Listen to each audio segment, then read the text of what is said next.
ตัวน่ะอยากไอ้หมอชงนอซะน่ะอยากตัวน่ะก็ตาจะต้องเจอเด้อตัวน่ะไอ้หมอชงนอซะชงก็ตาเนี่ยตัวน่ะให้เกินเกาหลีเนอะตัวน่ะอยาก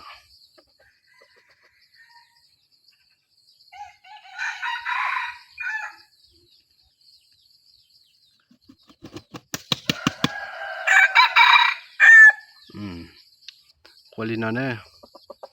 ลองเชฟมาตัวเนี้ยนะ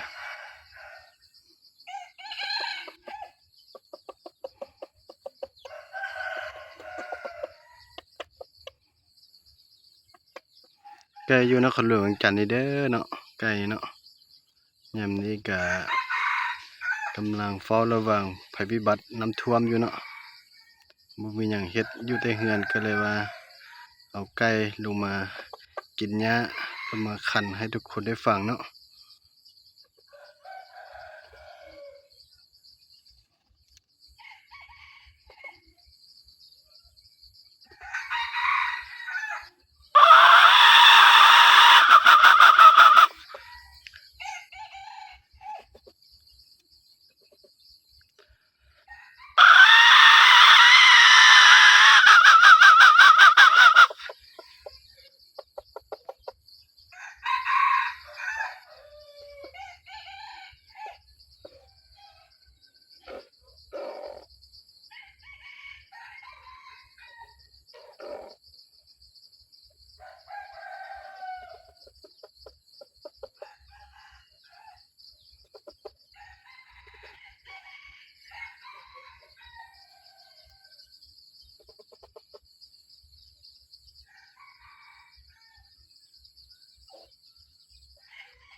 คืออยู่บ่เนาะสิได้เตะกลไก่ป่านี่เสียงนี่โอ้คักสุดละเสียงนี่แล้วแต่ผู้มักเด้อไก่เด้อแล้วแต่ผู้มักเนาะผู้ใดมักผู้ใดสนใจก็ติดต่อเข้ามาไก่อยู่นครหลวงนี่เด้อไก่เด้อเบอร์โทรแล้วก็เบอร์แอปแม่นั่น22011501เด้อ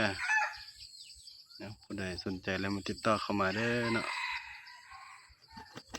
พร้อมในบ้านเนาะสิได้งามๆสิเนาะไก่ปีนี้เนาะไก่ตัวนี้เนาะเดือยก็ยังบ่ทันคมเท่าเด้อเดือยมันเนาะงามแดง